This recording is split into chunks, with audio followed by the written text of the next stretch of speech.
একটু বেশি চলে নারকেল গাছ আগুন লেগেছে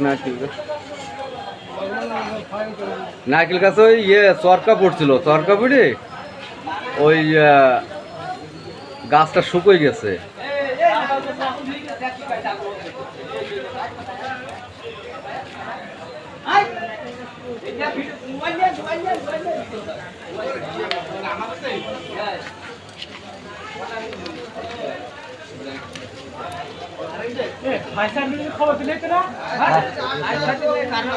ও ছাতের ঘর উঠে তো পানি মানি নিবি।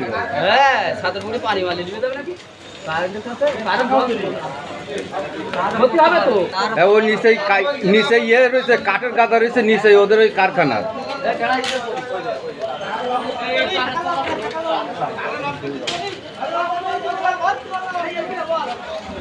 ও ফায়ার সার্ভিসের খবর দিতে হবে, ফায়ার সার্ভিসে ফোন দিতে হবে। এটা দোকানের মধ্যে যাও, দোকান সিগারেট নেই মাও খাও।